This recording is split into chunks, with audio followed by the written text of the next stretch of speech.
watu wanawake walikuwa wakikuja kutoa dhabihu, walikuwa wakifanya usharati pamoja na wao. Hilo jambo likamwadabisha ingawa kuna dhambi ambayo inamharibu mtu. Ingawa kuna dhambi ambayo inatoa heshima. Ingawa kuna dhambi inafanya mtu kumwaga mafuta. Ni dhambi ya usharati. Sisi katika kanisa ambalo tulikuwa tukihubiri, mtu ambaye alikuwa afanya dhambi hiyo anatolewa mamlakani bila jambo. Kila atabaki nacho ni Ukristo anapotubu. Yule president wa korali, ukiwa kiongozi wa korali, ukafatwa muri ico cha na unashikwa kwenye dhambi, tuzaongera kuyobora ikorali. Kusema kweli hautaongoza mara tena kwa sababu wewe si muaminifu. Tunakusigira abakristo. Tunakuacha wewe ukiwa Mkristo. Habe nanje mfite ububasha. Hata mimi mwenyewe. Abo mfite ububasha, ariko nanje mfite ububasha. Hata mimi nikiwa na mamlaka hiyo, nanje nobikora noko. Kwa kweli naweza nikalifanya. No mwambo shingano tamakomanda. Naweza nikatoa mamlaka kuhusu shingano zo kuyobora zibazi kunani. Kwa sababu jukumu ya kuongoza imekushinda. Yinyi ni barua ya kusomwa na watu kwa matendo yenu na mwenendo wenu, mkaliti neno na muzae matunda, muwe kielelezo kwa watu wa dunia. Nibariki tukiza kimena mafuta ya Mkristo. Ingawa kuna jambo linamwaga mafuta kwa Mkristo. Nibariki tabavuga butumwa baguyemo. Ingawa kuna jambo limewaangusha watu. Nibariki tabashumba baguyemo. Ingawa kuna kitu kimewatega wachungaji. Hiki kitu cha nguru kwa watu wengi bago. Kwa kweli huyu mtego umewaangusha sana. Wewe mkishumba turiga, sisi kwa umati wa tuvuga ngo hari ningeza no kubivuga hari. Huwa tunajifunza na tunasema kwamba hari urwobo, kuna shimo, hari cyangwa se reka vyita urwobo cyangwa reka zita wenda urupfu. Hari zitatu, hari urwobo rutatu ruba rurangaye, hari imva zitatu ziba zirangaye, igihe cyose bazitegereje kuko umuntu yagwa. Kuna shimo za aina tatu ama makaburi ya aina tatu, mara kwa mara usubiri kwamba mtu atangukia ndani. Hata watu wengi baiguye, na watu wengi wameangukia ndani. Biravuga ngo iya mbere inasema shimo la aina ya kwanza, urwobo rwa mbere, shimo la kwanza, iva ya mbere abantu baguye, na kaburi la kwanza watu ambao wameangukia ndani ni heshima. Abantu cyarabamaze, heshima imewaangusha watu sana. Ingawa kuna kitu ambacho watu huwa wanapigania ni heshima, kandi mutima wa icubahiro mu bishuti, na unapompa mtu heshima mtakuwa rafiki. Ariko icubahiro ni chima, lakini heshima ni ya Mwenyezi Mungu. Haleluya, haleluya. Icubahiro ni chima, heshima ni ya Mungu tu. Tamonyo kubitinda icyakabiri, na jambo la pili ni kitu twavuze n'ubutunzi, ni cy'ubutunzi, ni utajiri. Jambo byose mubona batora agenda chikaguri, haya munayaona vurugu katika makanisa, ni kwa sababu ya jambo fulani ya utajiri tu. Muzareba kenshi inahangaha, bukatezame mara kwa mara hapa abazungu amatoroti bazi gucamo amatorero. Watu wa huku hawajui namna ya kuvuruga makanisa, bari hagiye kwa sababu wameshiba, kandi bitaye kucubahira, hawajali heshima. Ariko twebwe, lakini sisi wenyewe ndicubahiro heshima, kandi kubera nyini zara tugafututu twubusa, kwa sababu ya njaa huwa tunapigana kwa jambo fulani, yani kitu kidogo kinafanya watu wakosane. Hajanipa mambo kama hayo, mambo madogo madogo yanafanya watu kabisa wazozana. Kwa kweli ni makaburi ambayo yako wazi, na kaburi la tatu ambalo liko wazi ni kaburi hili la dhambi ya uzinzi. Usharati umeangusha watu wengi. Watu wengi wameenda kutangaza injili wakaanguka katika mtego. Wakristo wengi wameanguka kwenye mtego, na wachungaji vile vile wameanguka kwenye mtego huu. Kwa kweli kaburi hili ni kaburi ambalo liko wazi, ni kaburi ambalo liko wazi. Lakini unapotaka kuwa mwenye heshima, unapotaka mtu kuwa mtu ambaye anafurahisha, unapotaka kuwa mtu wa dhamani, ni kujilinda kufanya dhambi, ni kujilinda dhambi. Ukubiri inavuga ngo, Biblia inasema nini? Ibyaha byose dukora, dhambi zote bikore kwinyuma y'uyu mubiri tunazifanya, ariko muco cyane kibikokerwa mu mubiri ndani. Lakini dhambi hii niyo papo Yesu yashyizeho Imana yashyizeho umurimo, yashyizeho gahunda. Ndio maana Mungu amesema umugabo agomba kugira umugore umwe, akasema basi n'umugore agomba kugira umugabo umwe, kandi bakabana kuzageza abantu waishi pamoja, arabakuza batandukanye n'urupfu, kile kitawatenga ni. Haleluya, haleluya. Niba ari bikomeye, niba ari urwobo rurangaye, niba ari ikintu kinasababisha watu kushindwa kazi ni jambo hili la usharati. Ariko kiragoye, lakini jambo hili ni ngumu sana. Kiza na macakubiri. Jambo hili huwa naleta utengano. Kiza na makimbirane mu rugo. Kuleta vurugu katika familia. Kiza na gusuzugurwa. Naleta basi kudharau. Kiza na kubahuka. Wanafanya mtu kudharau mwingine. Huwa unaleta bene Eli watoto wa Eli. Niyo bari abatambyi. Ingawa walikuwa mapema. Ariko tibari bigeze bamenya Imana. Lakini tibari bigeze bamenya Imana. Hawajamjua Mungu. Bakora ivyo vyaha. Wakafanya dhambi. Bamaze gukora ivyo vyaha bitatu. Baada ya kufanya dhambi Imana, Mungu akaghadhabika kwa ajili ya hayo. Na Mungu akasema kile nitakachofanya kwa ajili ya Israeli. Watu wote wanaposikia watasikia kelele katika masauti zao. Haijachukua muda. Imana ibohereza abazi babo. Na Mungu akawatuma maadui. Haitahaza Abafilistia. Kukaja Wafilisti. Wale Wafilisti babagira imbaraga. Wakawa na mamlaka juu yao. Bararwana, wakapiga vita, bica Abisirayeli benshi. Wakaangamiza wana wa Israeli. None barabangurika twiyambaza isanduku gisezerano. Wakasema basi acheni tuombe sanduku la agano. Isanduku gisezerano igihe cyose barijyanaga ku rugamba. Mara kwa mara wanapotembea pamoja na sanduku la agano. Bageraga ku rugamba rwananiranye. Wanapofika vitani, bakoresha isanduku gisezerano rugamba bakanesha. Wakati walikuwa kabisa hawana nguvu, wakitumia sanduku hili huwa wanashinda vita. Ariko uwo munsi barongera baranijyana, lakini siku hii wakalitumia lile sanduku gisezerano ryo liranyagwa. Walipofika sanduku hilo likabebwa matekwa. Liranyagwa. Likatekwa nyara. Linyagwa lijyanwa bitwa Ashdod. Na likabebwa Ashdod. Mleke bukavuga Ashdod bukeye. Acheni niwaambie Ashdod kwa muda mfupi tu.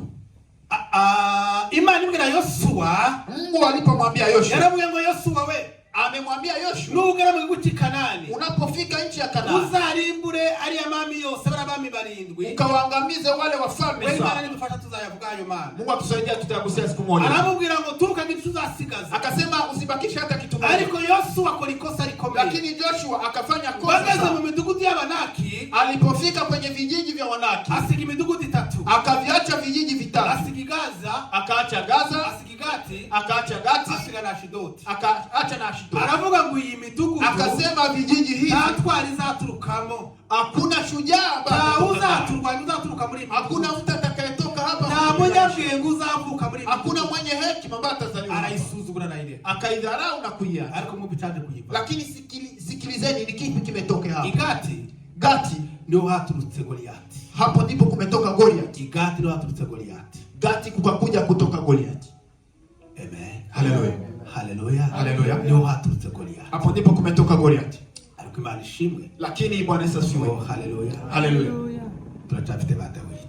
Bado tuna wa David. Amen. Amen. Hallelujah. Hallelujah. Goliath. Sema nini mnakavuga buka kuri Goliath? Tanikubali nigusie kidogo tu Goliath. Goliath iyo dusomye mu mateka, tunaposoma katika historia, wa munsi Naomi ajya guhungira Mowabu, udasimba ndaho simbivugaho, ageze muri abiji kwa bahungu be bashatse abakobwa babiri, umwe ashatse Rusi ndashaka Orpa. Naomi alipokimbia wamewaoa wake wawili. Bamaze kugerayo bashaka babana babakobwa, bukeye amenya kuba mwero wabaye ashaka gusubirayo. Ilipofika siku moja basi wakajua kwamba mazao kwao yameonekana, wakataka kurudi. Asiga babwira abakobwa bati musigare. Wakawaambia wale wasichana ambao walikuwa wameoa kwamba nyinyi mbaki. Arangije Orpa wasubirayo. Baadaye Orpa akarudi. Naho Rusi yanga gusubirayo. Lakini Rusi akakataa. Iyo dusomya amateka, tunaposoma historia, tudusanga muri Rusi, tunapata katika Rusi, kuko Rusi yaje kongwa na Boazi, amuzara Yesaya abyara amuzara Obed abyara Yesaya abyara Dawidi. Tudusanga na wakomotse mo Dawidi. Unaposoma kizazi cha Ruth utasikia kwamba hapo ndipo Daudi ametokea. Iyo dusomya amateka, Orpa, unaposoma historia, Orpa yaje gushaka na Wafilistia, amekuja kuolewa na Wafilisti. Ndio haturutse yaje ngisekuza harimo Goliath. Katika kizazi hicho kukaja kuzaliwa Goliath. Nono wa munsi ni Rusi na Orpa bari bahuye wa munsi Goliath, na Daudi. Na ile siku ambayo Goliath na Daudi walikuwa wakipigana ni Orpa na Ruth ambao walikuwa wakipigana wenyewe. Kuko muri Goliath muri Rusi harimo umugambi ko azaturukamo Mesia, kwa sababu katika kizazi cha Ruti kulikuwa kusudi kwamba Mesia atakuja kuzaliwa. Haleluya, haleluya. Naho muri Goliath hari azi kuko ageramo na Satani uzarwanya Mesia uzavuka. Na katika kizazi cha Goliath kulikuwa hadi kwamba kutakuja kutokea mpiganaji ambaye atakuja kupiga Mesia. Haleluya, haleluya. Biragenda birakomeza, Daudi anakwica Goliath, ikaendelea na Daudi akakuja kumwangamiza Goliath. Ariko biragenda n'ubundi birakomeza kugeza kuri wa munsi ku musaraba. La itaendelea mpaka ile siku msalabani. Iyo tubisomera Golgotha, tunaposoma Golgotha harimo jambo dusanga mu Goliath. Kuna neno liliomo ndani Goliath. Ni Orpa wongeye kandi guhura na Rusi. Inamaanisha ni Orpa ambaye amepatana na Ruth. Oh, haleluya. Haleluya. Ariko Rusi alifite musezerano rya Mesia yanesheje Goliath. Lakini Ruth ambaye alikuwa na agano la Mesia kwa sababu mshinda Goliath. Imani shima. Bwana Yesu asifiwe.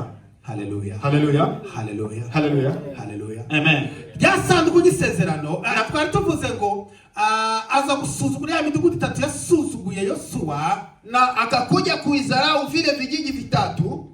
Tuvuze kuko igate rero haturutse Goliath. Gati kumekuja kutokea Goliath. Ndetse haje kuvuka ndetse ba Goliath 5. Na kumetoka wa Goliath 5. Abantu bazaba ngo Daudi amabuye 5 yatoye. Watu wanasema kwamba yale mawe 5 ambayo Daudi alichukua mu buryo bwinshi ngo bisobanura bitabo 5 bya Mose n'indi. Wanaeleza kwa mambo tofauti kwa mawe 5 yatoye, lakini yale mawe 5 ambayo yasobanuraga ba Goliath 5. Inamaanisha ni wale Goliath 5 bazichwa ambao watakuja tubasanga muri Biblia, tubasanga muri Biblia. Wako katika Biblia. Naho Igaza yasuzuguye, na Gaza kijiji kingine ambacho ndio haturutsemo Delila. Hapo ndipo kumetoka Delila. Kandi muzi Delila zakorerwa kwa Israeli. Na mnajua ni mambo gani Delila ameyafanyia taifa la Israeli. Ashdod niho haturutse, niho banyaze ya sanduku gisezerano wa Mose. Hapo ndipo wamechukua sanduku la agano ile siku. Mwumva kaga ko gusuzugura ibintu. Basi sikia maovu ya kudharau. Biblia inavuga ngo, Biblia inasema ngo hatangira kwifuza, wakaanza kutamani. Kwifuza yo kwakuze, basi tamani inaanza, inapokuwa ibyari cyaha inazaa dhambi, icyaha kikazaa urupfu, na dhambi huzaa kifo. Mutamu cyane za gusubira inyuma, kwenye hatua 9 za kurejea nyuma hari intambi n'umuvuga ngo, kuna hatua moja inasema ngo batangira gukinisha ibyaha bito bito ku mugaragaro, wakaanza kuchezesha dhambi zile ndogo ndogo hadharani, bavuga ngo tacho bitwaye, wakisema kwamba hizi hazina shida, ni kipindi ni mambo ya kuongea tu. Narimo nivugira rata, nilikuwa nikisema tu biva aho ngaho, basi mambo yanaanza bigakura, na yanapokuwa bikabyara icyaha, inazaa dhambi. Niyo mpamvu, ndio sababu kubera gusuzugura, kwa ajili ya kudharau, byaje kuzana Israeli akaga, yameleta maovu kwenye, byaje kuzana Israeli kitu gikomeye. Israeli imepata jambo la ajabu. Cyo nshatse kubabwira Abakristo, kile nataka kuambia Wakristo, ugasuzugura utwaduto, usidharau dhambi ndogo. Iyo dusuzuguye turakura, unapozidharau zinakuwa tukabyaricha na zinazaa dhambi. Imana dufashe, Mungu atusaidie. Giyo impamvu atumye dasuzugura, impamvu atumye atarimbura iyo midugudu. Ndio hiyo sababu hajaangamiza vijiji hivyo. Lero rya sanduku isezerano ryanye ku rugamba, na wanapoenda vitani na lile sanduku, ngo bageze ku rugamba, walipofika vitani, rya sanduku liranyagwa, lile sanduku likatekwa nyara. Umuntu mwaza yirukaka, mmoja kaja kimbia, asanga Eli aho yari yicaye, akampata Eli mahali alikuwa, aramubwira ngo Eli we, akamwambia Eli, womenya makuru, je, unajua habari ingabo zashize na wanajeshi wameangamia? Ndetse ni sanduku isezerano ryanye, hata sanduku la agano limetekwa nyara. Ndetse hata n'umuhungu wawe Ofoni, hata kijanako Ofoni, umuhungu wawe Phinehas, na kijanako Phinehas yapfuye, amekufa, ameaga. Ako kanya ngo Eli, wakati huo Eli ngo yukubita asereje ku gatebe, akaanguka kifudifudi, ngo agwagaramye, na akaanguka. Nibo mugabo dusanga waguye ngara, nabwo bari muri batatu dusanga baguye bapfuye bagaramye. Eli ni mugabo agwagaramye, ni wababa wawili tunawapata wameanguka wakitizama juu. Muka Phinehas yaratwite, na mkewe Phinehas alikuwa mjamzito, kubera kuko isanduku isezerano ryagezwe n'umugabo, kwa sababu ya sanduku la agano limetekwa nyara na meo amekufa. Afatwa n'ibisara byaro, hapo akashikwa na mimba na akazaa. Ndetse wasakubwiye ko muri koma, akawa ni kama ameanguka. Abavyeyi arambwira ngo humura ubyaye mwana w'umuhungu, lakini akaambia basi usiofu umemujaa kijana. Yo arambwira ngo sema imarikiwe, akasema haya na isaidia, ngo mwana w'umuhungu sanduku isezerano ryanye, mimi nimemzaa kijana na sanduku la agano limetekwa nyara. Amwita ngo ni Ekabod, Akamuita jina la Ekabodi. Bisobanura ngo icyubahiro kigiye muri Israeli. Inamaanisha heshima imeondolewa katika Israeli. Iyo tamana ufite, ingawa hauna Mungu, cyubahiro, hauna heshima. Biraba ngo kubaha Imana. Inamaanisha kuheshimu. Oh haleluya. Haleluya. Nibwo bwenge bwose. Nibwo cyubahiro cyose. Nibwo bumenyi bwose. Haleluya. Haleluya. Aravuga ngo niyo mzaye umwana bimariki. Ingawa basi akasema nimempata mtoto ananisaidia nini? Amwita ngo ni Ekabodi. Akamta jina Ekabodi. Bisobanura ngo icyubahiro kigiye. Inamaanisha heshima ya Mungu imeondolewa katika Israeli. Ese mufite umwanya mabwiri byabaga mu sanduku y'isezerano? Je, na wakati niwaambie ni vitu vipi vilikuwa katika sanduku la agano? Amen. Haleluya. Isanduku y'isezerano ryabaga mu bintu bitatu. Katika sanduku la agano kulikuwa mambo matatu. Habaga mu ikoni ya Aroni, kulikuwa fimbo ya Aroni, habaga mu manu, kulikuwa manu, habaga mu n'amategeko 10. Na kulikuwa amri 10. Bisobanura ngo bukeye. Inamaanisha nini? Amategeko 10, amri 10 ni yandi Imana haye Mose ku musozi wa Sinai. Ni yale Mungu amempea Musa kwenye mlima Sinai. Namubwira ngo zamuka ku musozi wa Sinai Mose wewe. Akamwambia Musa panda mlima Sinai. Tuje kuganira nawe. Ili nipate kuongea nawe. Mose agezeyo. Na Musa alipofika, amara iminsi 40. Akakaa siku 40. N'amajoro 40. Na usiku 40. Atarya tanywa. Akikaa bila kula bila kunywa. Imana imuheza amategeko. Na Mungu akampa amri. Ni yale amategeko 10. Ni zile amri 10. Na mpamvu Yesu we. Na ndio maana Yesu yaje kuyabumbira mu mategeko 2 gusa. Amekuja kuyageuza katika amri 2 tu. Icya kabiri, jambo la pili. Cyangwa se amategeko icyo ashaka gusobanura no kuvuga. Na amri hizo zilikuwa zinamaanisha nini? Niwe mushorera wacu. Yeye ndiye kiongozi. Niyo dukebura. Amri hizo ndizo zinatuonyesha njia. Niyo katalogi zatujyana mu Bwana. Ndio zinatuonyesha kabisa njia ya kwenda mbinguni. Niyo passport zatujyana mu Bwana. Ndio passport tunayo ya kwenda mbinguni. Icyaka cyabaga mu sanduku y'isezerano. Na jambo la pili lilikuwa katika sanduku la agano. Kulikuwa manu ni byabo zo kurya Imana bahaye baryaga mu butayu. Inamaanisha ni vile vyakula ambavyo Mungu amewapea wakiwa jangwani. Bahoraga barya buri munsi. Walikuwa wakila kila siku. Babihararuka buri munsi. Kila siku bariye buri munsi. Vyakula wamevikula siku nyingi jangwani. Uzakora kantu kameze kagaseke. Mungu akawaambia ufanye kitu kama kitunga. Yego. Muzabikore gutyo hanyuma muzashiremo mano. Alafu ndani mtakuja kuweka man. Muzereka abana banyu. Alafu baadaye mtakuja kuwaonyesha watoto wenu. Muzababwire ko Imana igeze ko batunga imyaka igera muri 40. Muelezee kwamba Mungu ametuhifadhi miaka 40. Ibatungisha amana. Akiwa akitupea muzavuga y'amateka. Historia hizi mtakuja kutoa butayu. Wakati ulikuwa Israeli, imyenda yabo tigeze isaza. Wanapokuwa jangwani mavazi yao hayajazeeka. Uko baza bakura vile walikuwa wakikua na mavazi yalikuwa yakikua. Bitangaza z'Imana. Hiyo ni miujiza tu. Maana igeranijwe n'ijambo ry'Imana. Manu ni kama neno la Mungu. Icya gatatu cyabagamo. Jambo la tatu, habagamo ikoni ya Aroni. Ni fimbo ya Aroni. Munemere sobanureho bukeya. Takubali nieleze kidogo. Haleluya. Haleluya. Haleluya. Haleluya. Ikoni ya Aroni na fimbo hii ya Aroni yabagamo ibintu bitatu. Ilikuwa na mambo matatu tu. Yabagamo imbuto yeze. Jambo la kwanza kulikuwa tunda ambao limekuwa. Yabagamo imbuto itariera. Ilikuwa na tunda ambao halijakuwa. Yabagamo n'indabo. Na ilikuwa pia na flowers. Maua. Esi ikoni kwitwa ngo ikoni ya Aroni byagenze gute? Kwa nini basi fimbo hii imeitwa ni fimbo ya Aroni? Israeli murabizi ko umuryango kuko katuvuze umuryango wa Lewi, unajua kwamba kama vile tulivyosema familia ya Lewi nimwo bakomokaga ba Mose. Wakina Musa ni ukoo wa familia hiyo. Kandi bari wa Israeli. Na hao ndio walikuwa wanaongoza Israeli. Mose kubisera ameze k'Imana imbere yao. Na Musa alikuwa kama Mungu mbele yao. Aroni yari umutambyi mukuru. Aroni alikuwa kuhani mkuu. Miriam yari umuhanza akaba n'umuririmbyi. Na Miriam alikuwa muimbaji na nabii. Nao batatu bari wa Israeli. Ni hao watu watatu ambao walikuwa wanaongoza. Kandi bari bavukana. Na walikuwa watu wa familia moja. Ifura yari Miriam. Mkubwa wao walikuwa Miriam. Wakurikiraga ari Aroni. Mwingine alikuwa Aroni. Umuhererezi yari Mose. Na kifunga mimba alikuwa Musa, walikuwa ndugu hao watatu.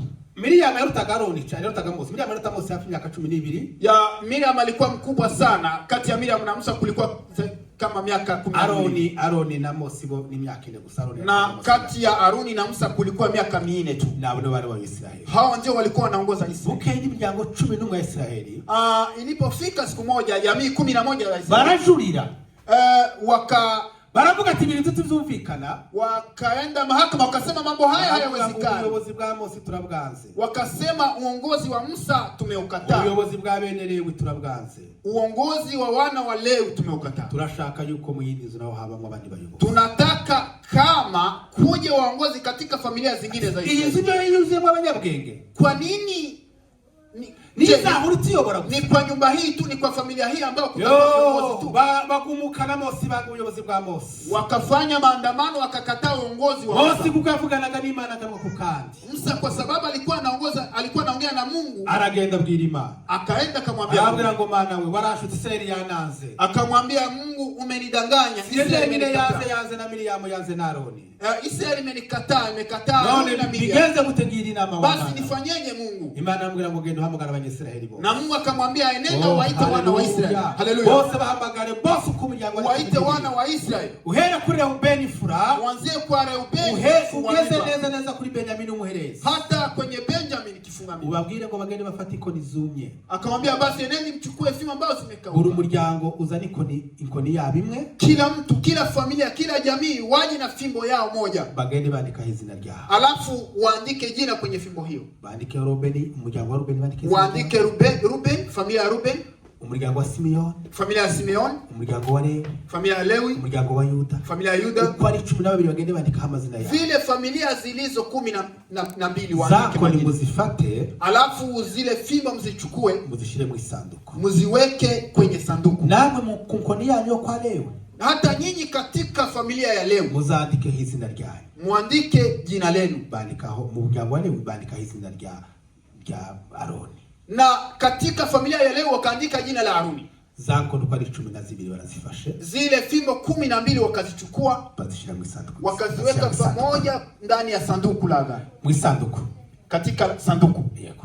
Imana irababwira ngo, na Mungu akamwambia, ikoni muzabigeze uto muzishire mu sanduku. Ziweke katika sanduku. Nyuma y'imisi 3, baada ya siku 3, muzapfundurira sanduku. Fungueni lilo sanduku. Ikoni muzasanga yarabishe. Na ile fimbo mtapata ambayo imetoa maua.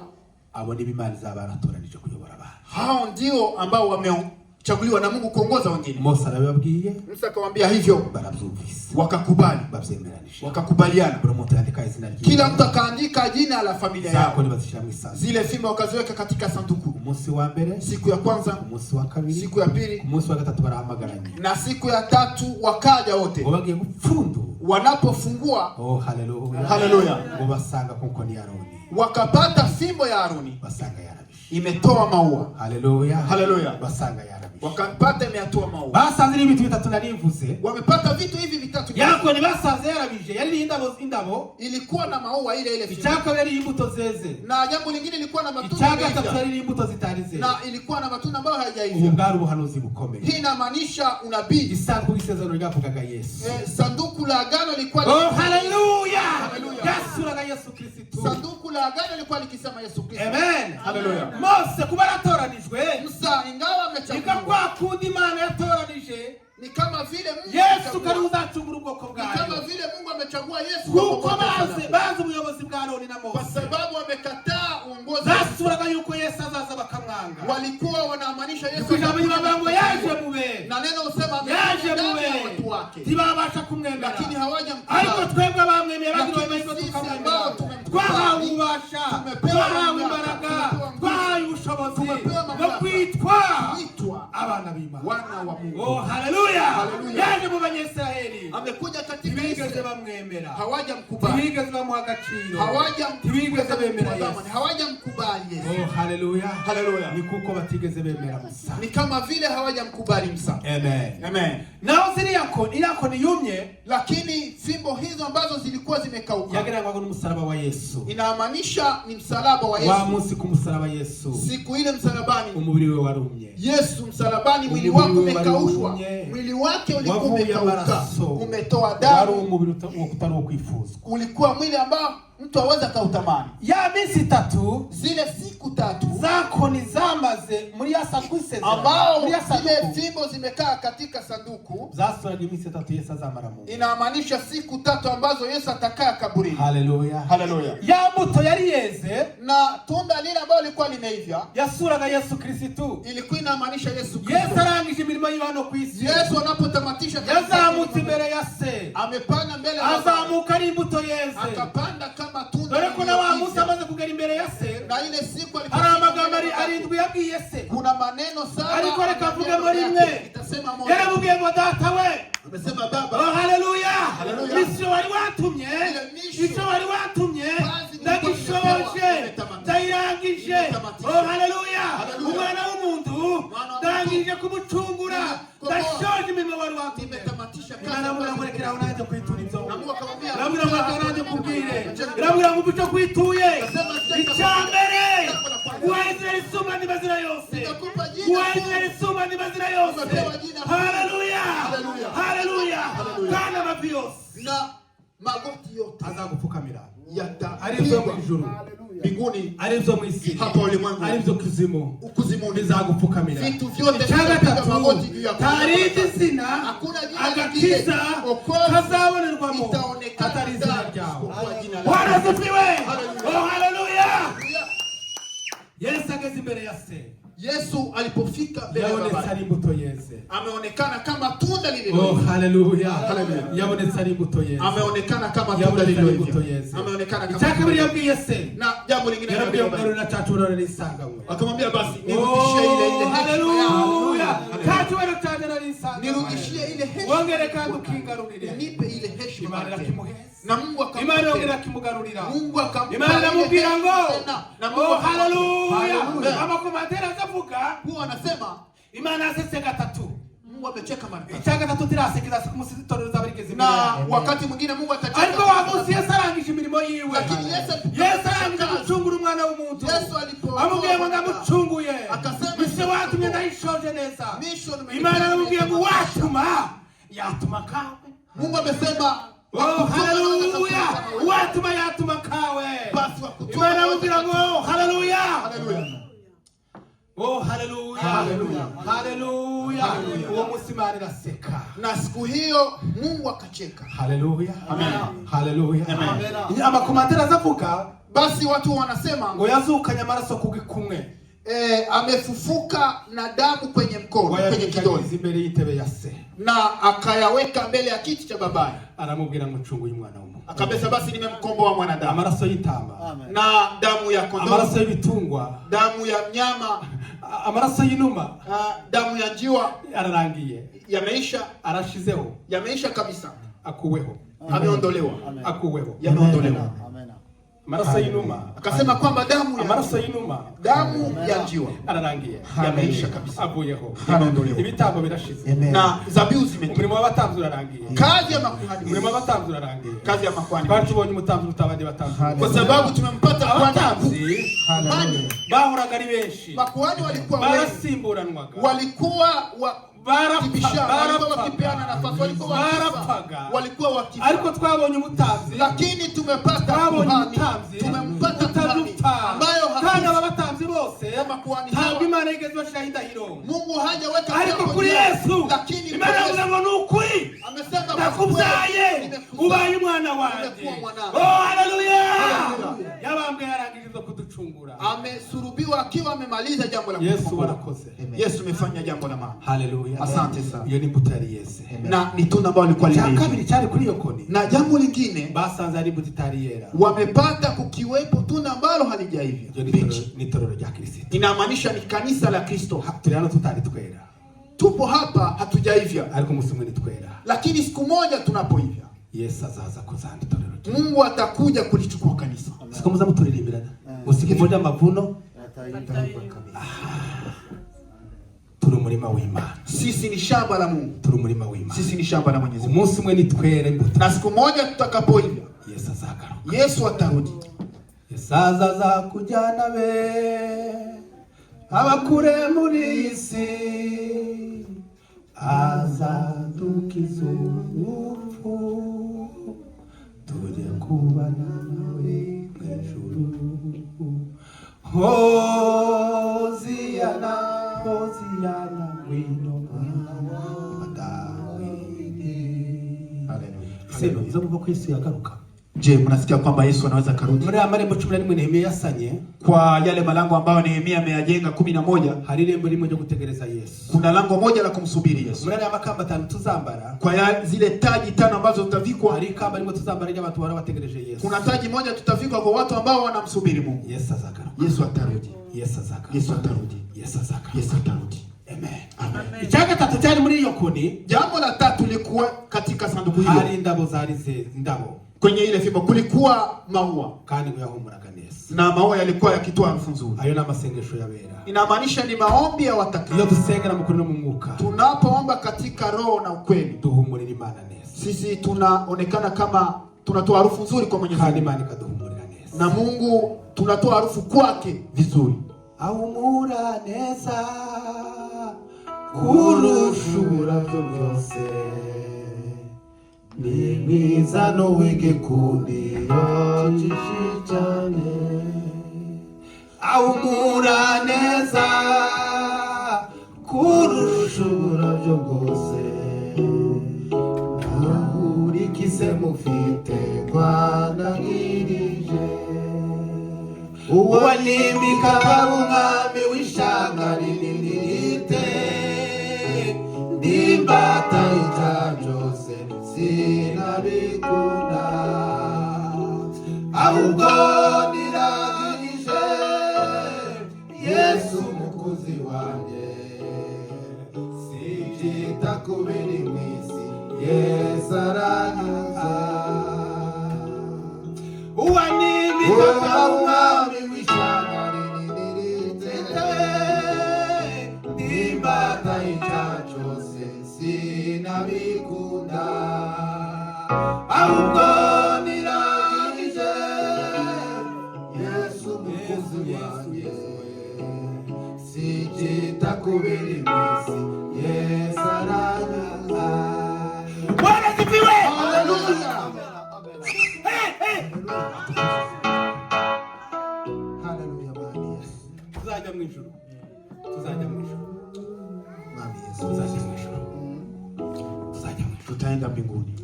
Uwanimika umwami w'ishanga rinirite, ndimbata ija byose sinabikunda, ahubwo niragije Yesu mukuzi wanjye, sijita kubiri mwisi Yesu aranyuze. Aryohera cyane tabuka iburyoha bwawe, ni mwiza n'uw'igikundi yocishicyane. Bwana sifiwe. Haleluya. Atukuzwe Yesu. Nukuri tuzajya mu ijuru. Tutaenda mbinguni. Mwami Yesu. Tutaenda mbinguni. Yo imva ye iraranga. Dale, okere. Aidara gokeke. Yarazutse. Imva ye iraranga. Ntabwo akiri imva yarazutse.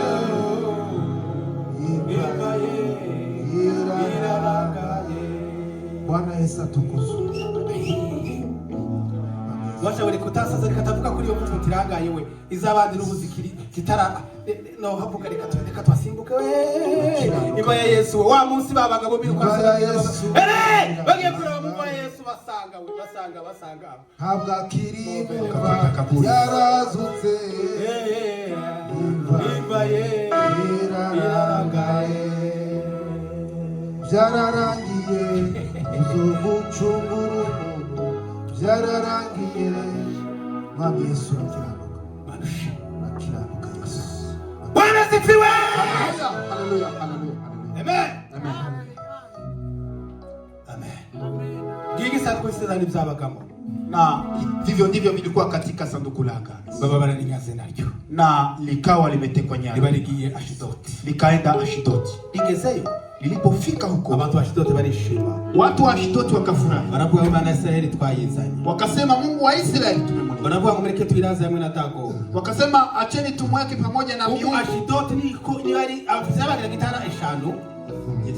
Afisa gitara zitano. Wafilisti walikuwa na kaunti 5. Baada habaga Ashidoti, kulikuwa Ashidoti, Gaza, Gati, Shekuroni na Ekroni. Bagira gitara eshanu. Walikuwa na kaunti 5. Muri gitara eshanu, na katika hizi kaunti 5 Ashidoti no hari ashizwe, no hari kapita, iyo hari akuri ibigirwamana bya. Ashidoti ndio walikuwa mji mkuu wa miungu. Kandi niho Dagoni yabaga. Na Dagoni, Mungu mkuu alikuwa hapo. Bafashe sanduku y'isezerano. Wakalichukua sanduku la agano. Balilaza hamwe na Dagoni. Wakaliweka pamoja na yule miungu Dagoni. Buranika aho bavuze ni kama wamesema ati mureke Imana ya Israeli yaje. Inamaanisha ni kwamba wameshauri kwamba Mungu wa Israeli amekuja. Dagoni yacu nayo ifite imbaraga, nayo yaduhaye gutsinda, nayo turayifite. Na tuna Mungu wetu Dagoni ametupa nguvu za kushinda. Tunayo. Muziraze hamwe izo mana. Muwape nafasi walale pamoja. Zirare zivuga na wenda tawamenye, mureke zirarane hamwe. Wote Mungu wawili walale pamoja, wende wataongea. Ariko ngo bageze mu gicuku we. Lakini ilipofika usiku wa 8, Imana yo mwijuru itamurira muri rya sanduku y'isezerano. Na Mungu akajidhihirisha kupita sanduku lake la agano. Dagoni akaanguka. Wabahanuzi ba Dagoni cyangwa se abatavyi ba Dagoni, wale manabii wa Dagoni, wagiye kura kwitondo basanga Dagoni yaguye yubara n'Imana ya Israeli. Walipokuja asubuhi wakapata Dagoni ameanguka. Baravuga ngo ibintu tibisanzwe. Wakasema mambo haya si mambo ya kawaida. Baravuga ati tibisanzwe. Wakasema mambo haya si ya kawaida. Baravyutsa Dagoni. Wakamwamsha yule Mungu Dagoni. Baravuga ngo mureke twongere tuiraze kandi hamwe n'Imana. Akasema basi acheni walale kwa pamoja tena. Ariko mu ijoro rya kabiri, ilipofika mara pili, siku ya pili, basanga Dagoni yabayishingwe. Wakapata yule Dagoni ameanguka kabisa, ameisha. Agatwe kagiriya amevunjika amevunjika. Bama basanga Dagoni yavunjitse yamavunjika burundu. Wakapata kabisa ameanguka, amevunjika. Dagoni yaguye.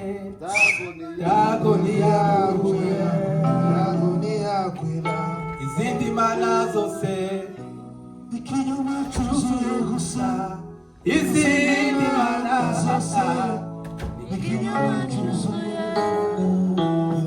Izindi mana zose ikinyoma cyuzuye gusa. Izindi mana zose ikinyoma cyuzuye.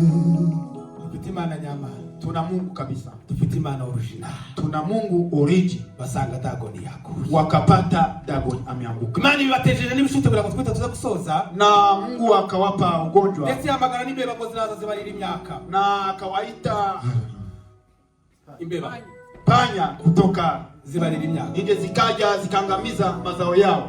Baravuga ngo ibintu bisanzwe. Na wakasema kwamba mambo haya si mambo ya kawaida. Kuko Imana yavuze ngo mugeje na mundaza hamwe na Dagoni. Na Mungu amesema nyinyi mmeniweka pamoja na Dagoni. Baravuga ngo nzabigisha kandi tavuganye nao. Na Mungu akasema nitawafundisha bila kuongea na nyinyi ana kwa ana. Ibateye ibishute. Akawapa wakagonjwa au kandi ufite majipu ukoma ama jipu. Yes. Ibishute bigira ishushira n'igitara. Ugonjwa huo wa jipu una shida, amaze abantu barashushirwa ibishute. Na una joto mingi sana. Abagabo bagura abana. Na watu wakawa na joto, watoto. Na wigeze ubona umwanya wo guhandura uwundi wo na hakuna mtu ambaye amemsaidia mwenzake kwa ugonjwa huo.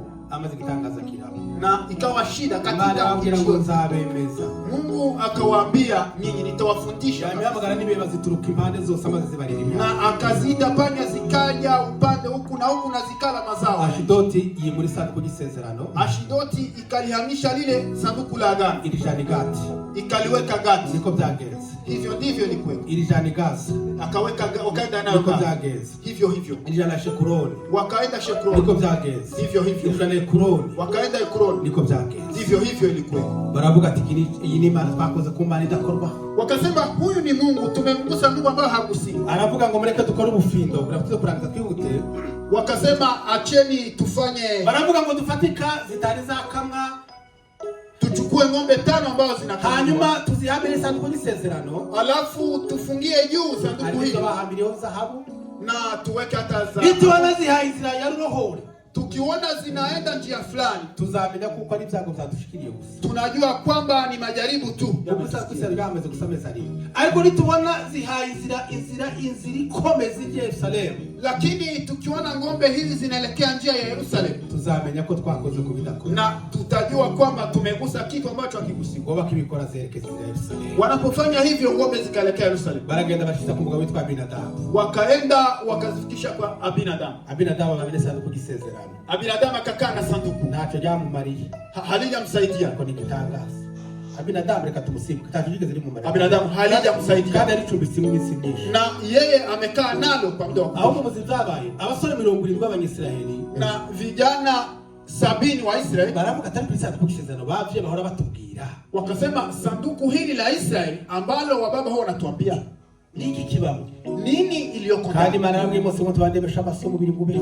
Na Mungu amwambia Musa utaniangalia na macho haya mwili. Musa mwereze gusanga mbiri mbiri zibitu gusabuke Mose abagira ubwiza budasanzwe. Na Mungu amemwonyesha Musa hapa nyuma tu gongoni. Igihe cyose Mose yajaga gura n'Abisirayeli yabaga kitega mu haba kubera ubwiza bw'Imana. Na wakati alikuwa akiongea na taifa la Israeli alikuwa akijifunika macho kwa sababu ya huyo na data. Ukikumbatana na baba baba sore baravuga ati mureke mumvaho wabo mureke natwe turebe ibibamo. Wale vijana wakasema acheni tutizame ni vitu gani viliomo ndani. Abasasa watu bakuru baravuza ati mwareka mwawe. Na wale wazee wakawakataza wakasema acheni tafadhali. Ngo barapfundu Wakafungua. Abasore 70 bangabagwaho. Na vijana 70 wakaanguka mara moja wakakufa. Tawigeze uroko kabenumu. Hakuna mmoja ambaye bose kari 70 bambafira. Wakiwa 70 wakafa mara moja hapo hapo. Barariti wakaogopa sanduku, wakaliweka kwa Abinadabu. Mwaka moja, miaka na miaka, likiwa hapo kwa Abinadabu. Daudi amaze kwima, Daudi alipotawala, kwa sababu Sauli hajafanya jambo. Daudi anaanza kugira ngiri imbaraga. Daudi akasema ili niwe kugira ngo umwami ukomeye, ili niwe mfalme nuko nacuri Imana Yerusalemu, ni lazima nimurejeshe. Oh, haleluya, haleluya. Atekeza kuchuriza kuisana alikula kwa akafikiria kurejesha sanduku walikule kwa Abinadabu. Alitoe kwa Abinadabu, aza kulisana, akaja na sanduku hili. Alikuwa kulikosa Daudi, lakini akafanya kosa. Yeye azana n'abantu basanzwe, akaja na watu wa kawaida wa munzego ziwe, wakiwa ni watu wa ngazi zake. Amakosa abiri yakoze.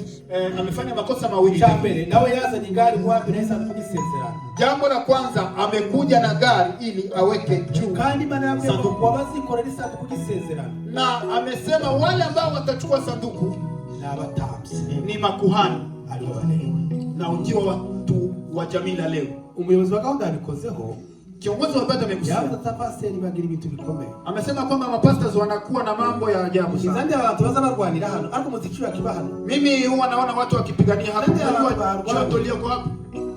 Bo yasishidikanya katari Imana yampamagaye.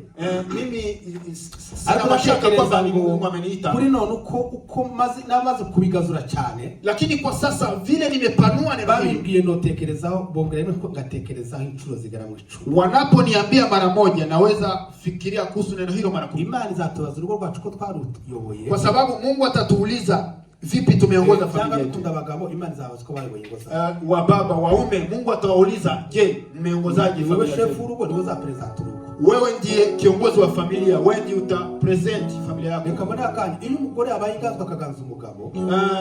Mwanamke anapomzidi mmeo wawisha amategeko. Umeharibu sheria. Umugabo ni uzabazwa chef ni wewe. Kwa sababu mume ndio ataulizwa mambo ya familia yake. Unasema hivi kwa umugabo ingazwa atazaje mwisho. Biblia inasema yule mume ambaye ameteswa sana na mkewe hataenda mbinguni. Tuzabiganira. Uriya umugabo iyo umugore ari uteruye isengesho cyo gusengera abana. Ingawa basi turi kumwe. Iyo umugore ari uteruye isengesho cyo gusengera urugo. Mke anapombea familia aba yakunyaza ubutware. Amekunyanganya mamlaka. Umugabo ni ugomba gufata isengesho cyo gusengera. Na mume ndiye anachukua mamlaka hiyo. Uretse ko abavyeyi Imana zababaza ibindi namwe. Na basi wa mama pia Mungu atawaliza mambo mengine. Mwagaburira abana ku gihe, mumewapea chakula watoto kwa taifa yake. Mwaramugeje mwakoze itani namwe abavyeyi. Umefanya jukumu zenu. Ariko imbere y'Imana chef urugo za representa n'umugabo. Lakini yule atakayetetea familia ni mume. Ariko namwe mwagaburira abana amasarize bamwe baryanye ko na nyinyi mnapowapa chakula watoto wakiwa wamelala taulizwa hiyo. Leo tuzabazwa tuzobazwa ingo zacu, ariko twongere tubazwe n'itorero uko twariyoboye. Tutaulizwa jukumu zetu katika familia, lakini tutaulizwa pia jukumu katika kanisa. Vipi tumeongoza kanisa? Mtu anaweza kalala. Twebwe abakozi tubabwira, tunapo washauri watumishi tunawaambia, tunapowafunza. Ili iwacu ngubu twose zabaye igisimu ntawamenya, ariko kiri iwacu ngori gihe yavyaraga. Lakini hata huko kwetu wenda mke anapojifungua, umugore uzi kuzukira umwana neza, uzi konsa umwana neza, mke ambaye anajua kuamka kwa ajili ya mtoto amasaha 12 agize ijoro, kwenye saa 12 umugore aba maso amasaha 8, kwenye masaa 8 mke anakaa macho, masaha 4 yasinzira gusa. Mke huwa analala masaa 4 tu. Ariko sinziki bitu hano mnabashite mu musigiro sasa kutumsiga mu byorosha nabyo. Lakini kwa sasa kuna vile mmerahisisha sana. Nigeze kuona umwana umwe yigeze kubyara no kubabyara ari batoya. Nimemuona mtoto mmoja amezaa abana bato akabyara batoya ariko gushaka ari batoya amasinzira yabyari ku kiriri. Yeye akasinzia akana kararira kari ku kiriri. Murabizi ko umwana abyara ku bwa mbere bwa kabiri yakorera ku kiriri mwangira ngo. Na mtoto akalia kabisa. Umwana ararira baruhe barumva ababyeyi. Na wazazi wakasikia, barabyuka mu cyumba baraje barakarengeje akana bagakudutangira barakaryamishije bararana nako, wakamsha mtoto wakabeba n'igihe n'ingondera zose, na mamake akaamka aratangiye arakora ko akagusagusa akitafuta wanje we umwana wanje, na akaanza kulia mtoto wake, arariza hamaganya ababyeyi akawaita wazazi, asinzira komeza, akamwambia basi endelea kulala. Tushatse kuvuga umuntu amasa niko n'umukozi agomba kumera. Hivyo ndivyo mtumishi anafaa kuwa. Dusinzira gake tukaba maso cyane, tunalala kwa muda mfupi na kukaa macho. Aribuza ngo umutamzi basi kuhani nibo bikorera gisanduku gisezera, hao ndio walikuwa wakibeba sanduku la agano. Kandi bibizi bango ibitugu by'abatamzi, na Biblia inasema mabega ya makuhani yari yarashishutse, zilikuwa zimetolewa ngozi. Sanduku yararemeraga, sanduku lilikuwa na kilo, zari zarashishutse ibitugu byao, inamaanisha mabega yao yalikuwa yametoka ngozi. Ariko abubu, lakini makuhani wa sasa basigaye bakunda ibyubahi, wanapenda heshima, bata nabikorera, na hawafanyi kazi kwa ajili ya hayo, hawatumiki heshima. Umuntu ari mu gusengerwa ku nshingano runaka, mtu huwa anaombewa kwa kazi fulani, kwa akamba ko rifeti gitangaza gatuba karya gahanga kagera muti au kwina, anafanya sherehe na kualika watu na kula na kushiba. Turayitegereje yaje hata wewe tunasubiri Reverend, wenda kuvuge mu ruhame ariko tari no kugera wogara fete bako Biblia inazivuga unaweza ukafanya nta muntu wahamagaye ngo agenda seka. Biblia inasema hakuna mtu ambaye ameitwa na anaenda kicheka. Ego bundi bakubiseho rana kandi ayitinyaga bati nagize yihungana kuko Imana. Hapo majuzi wameweka mbele ya jina langu re na ve Reverend. Kama ndio biroroshe. Inamaanisha jambo si jambo la si rahisi kabisa, si jambo rahisi. Tawahamagaye ngo agenda seka muza. Hakuna yule ameitwa na akaenda akicheka. Yeremia igazavuga navuga ati Imana uziko washutse nemera gushukika. Yeremia amesema siku moja Mungu amenidanganya na nikakubali. Umurimo w'Imana kumurabuza umurimo. Kazi ya Mwenyezi Mungu si kazi rahisi. Ariko mwe muri abana beza. Nigeze kubwira wa musi muri bajya basenga harimo nabwiye.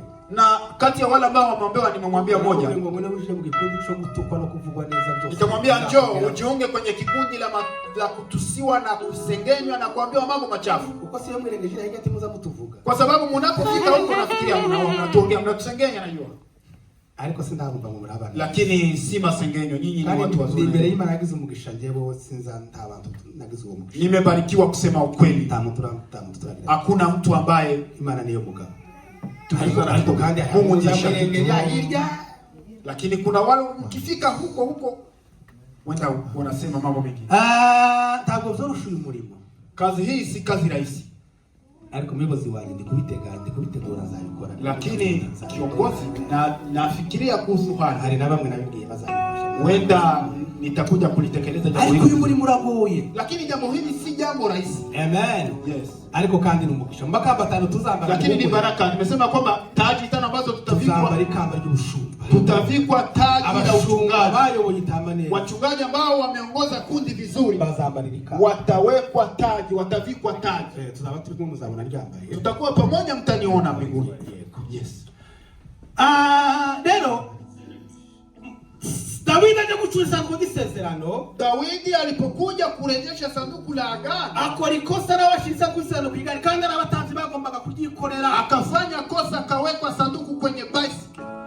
ngo isanduku balitwara barikura kwa na sanduku likaenda likatoka kwa ngo ligeze imbere. Lilipofika mbele, ngo zaka rihambiriyeho bigarine kuka rihambiriyeho, na zile ngome na lile gari ambao walikuwa wameweka juu sanduku ziratsikira, zikawa zimeanguka.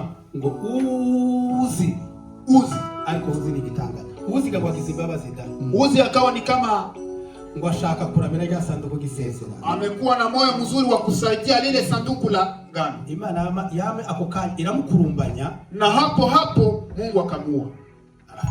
Akafa. Ariko ibintu bizatumye apfa Uzi. Kuna vitu viwili vimesababisha Uzi. Cyambere Uzi yaragiye gukora ku isanduku gisezerano. Jambo la kwanza, Uzi alikuwa aliguse sanduku atakomoka mu Balewi. Na yeye si mwenye ukoo wa Walewi. Yagiye gukora ku isanduku gisezerano atabifite uburenganzira, atavuka mu muryango wa Lewi. Ametaka kuligusa sanduku la agano na yeye si mtu wa ukoo wa Walewi. Mu Zina 15 Sauli yakoze, reka kuvuga dhambi 15 ambao Sauli amefanya, sema moja tu. Ni wa munsi Samuel atinda, ni ile siku Samuel alikawa. Sauli yari umwami ariko yari umutambi. Sauli alikuwa mfalme lakini hakukuwa kuhani. Samuel aratinda, Samuel akakaa. Sauli avuga ati nimuzane naje tambi gitambo. Samuel akasema njoo na mimi nitoe zabibu. Alikindi badusha nimuzane naje bikore. Acheni na mimi nitoe zabibu. Imani inamugaye. Mungu akamwahidi kule na umwami ariko turi umutambi. Akamwambia Mungu, wewe ni mfalme lakini si kuhani. None se kurugero baita kakagero batoye. Utari umuspastor, utari umukozi. Pastor yotinda kabangwe kasezeranya abageni baraha. Cyangwa reka shingure, cyangwa reka nsengeri gaburo. Oya, nawe ariko byamugende ngo bazimana bose byari inshingano ziwe. Kwa kweli haikuwa jukumu zake. Ngicho uri yazise. Uzi amekufa kwa ajili ya hayo. Icyaka biri yazize. Jambo la pili, nuko yaragiye kuramira Imana. Ni alitaka kusaidia Mungu. Imana tizifashwa. Mungu hasaidiwi. Imana tizisaba umusaada ku muntu. Mungu haombi msaada kwa yihagije. Ni Mungu ambaye amejitosha. Ni Imana yihagije. Ni Mungu ambaye amejitosha mwenyewe. Uzabarapfuye. Uzi akafa akaga. Tugiye gusoza. Daudi arare. Tunaelekea tamati. Daudi akaangalia. Ili sanduku gisezerano. Akasema sanduku hili la agano. Asubiye mu mateka. Akarudilia kwenye historia. Abanyesera ico ryabakoreye. Akasema wana wa Israeli sanduku hili limefanya jambo hili. Ligeze mu Bafilistia liko ibitangaza. Lilipofika kwenye Wafilistia likafanya miujiza. Ligeze muri babahungu basore 70 abanyesera libarabisha. Lilipofika kwenye vijana wana wa Israeli 70 likawaangamiza. None dore Uzi chegera chanje umugabo w'Ifrari. Angalia Uzi yule mfanyakazi wangu wa karibu nilikuwa nimemleta amekufa. Na warapfu. Naye amekufa. Usije utahiwe. Basi akasema wenda kesho ni mimi. Daudi analitii. Daudi akawa na hofu sana. Nani sanduku linaja hehe? Akasema basi nitalipeleka. Arabanisha maso mu bantu biwe. Akaangalia kati ya watu wake. Baburaho ligiye. Wakakosa mahali wataliweka sanduku. Baja kuibukumbuka witwa Abededomo. Wakamkumbuka mme ambaye anaitwa Abededomo. Usome Biblia. Unaposoma Biblia, Abededomo tayari mwisraeli wuzuye. Abededomo hakukuwa mwana wa Israeli kamilifu. Abededomo tiyari yuzuye umunyesraeli wuzuye. Hakukuwa mwana wa Israeli kamilifu. Barabuze ngamutsinda ngufiri niyo ichimwa. Atiri murijane kwa Abededomo. Akasema basi pelekeni kwa Abededomo. Kandi Abededomo nyisho mwizi ravuga ngo Abededomo ari n'umuntu w'umukene.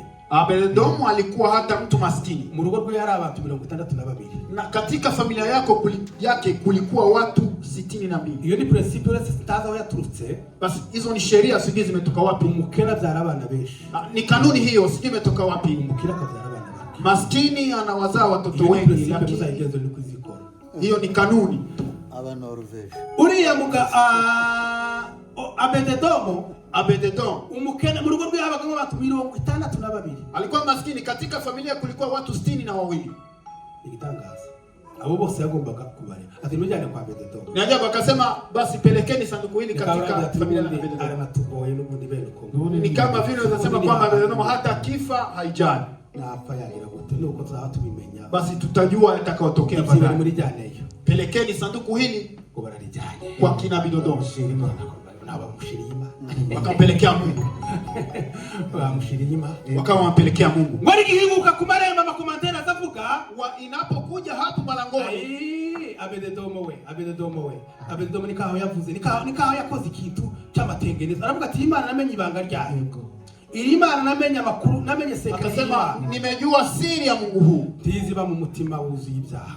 Haishi ndani ya moyo ambao una dhambi. Umutima utayikiranukiye. Haishi ndani ya moyo ambao si nikaho yahamagaye umugore wiwe. Ni kama amemuita mkewe. Baravuga ati madamu we.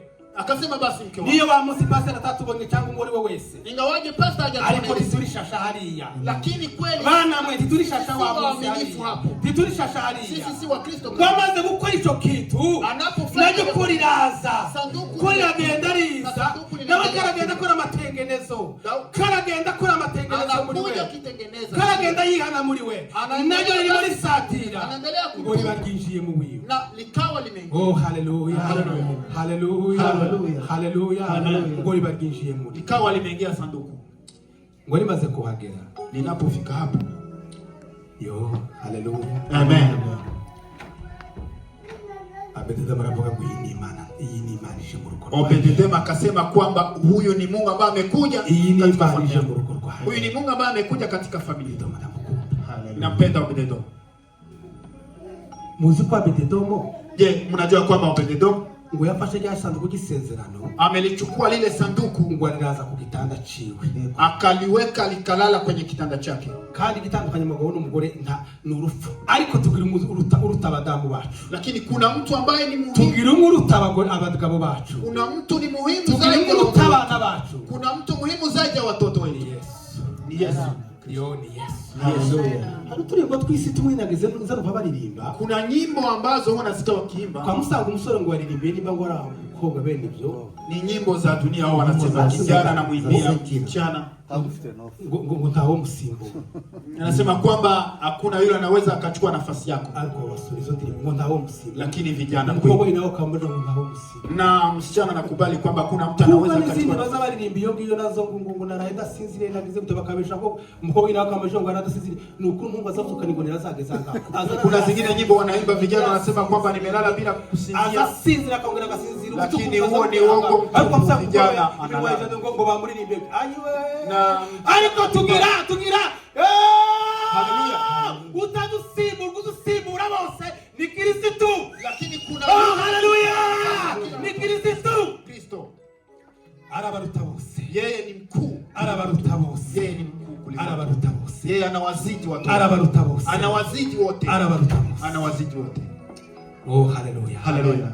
Naka umona stare Yesu anavuga ati nahana narabuze kuva kera. Akasema kweli ni hapa ambapo nilikuwa nimekosa. Reka tusose. Acha tutamatishe. Imana idufashe, Mungu atusaidie. Imana duheze umugisha. Mungu atubariki. Turavuga ngo mucuri Imana mu rugo. Tunasema basi rejeshe Mungu katika Imana mu rugo rwawe. Rejesheni Mungu katika familia zetu. Mutunga Imana mu rugo. Kaa na Mungu katika abantu bari gutunga amafaranga gashira. Watu wana fedha. Abantu bari gutunga ivyamirenga mazumesha. Watu wana nyumba mengi ariko akarangira, lakini manyumba yanaisha. Umunsi umwe akabararangiye, siku moja anaisha. Ariko nutunga Kristo, lakini ukiwa na Kristo tuzogera wicuza mu buzima bwawe, hautakuwa na jambo lolote baya katika Dawidi ngo amaze kumenya ayo makuru, Daudi alipojua habari hizo, baragenda zari sanduku gisezerano, akaleta sanduku la barabanza arihana n'abantu be bose, na akatubu na watu wake, yeza batamzi bose, akawatakasa wa makuhani, araricuri wiwe, akarejesha. Ni umunsi Dawidi yavyenye, ndio siku Daudi amecheza na nguo ikaanguka. Mikali mukobwa wa Sauli amugayira mu mutima, na Mikali akamwona Daudi arabwira ngo ikitera gucura. Daudi akasema kuna jambo linasababisha kucheza. Nuko sanduku ligarutse kandi ni kwa sababu sanduku limerejea katika Israeli. Arabwira ngo kandi Imana kwese ko ngome yishiraho, na Mungu amemtoa babako mamlaka, kandi kubera umutima mubugize, kwa sababu ya moyo mbaya umekuwa nao, utakufa bila kupata mtoto. Mikali hajapata mtoto kwa ajili ya Daudi, alichamuteye kuzina. Daudi kuna kile kinasababisha kucheza, kuna kitu kinatusababisha kucheza na kufurahi, ni kuwa na Mungu katika familia.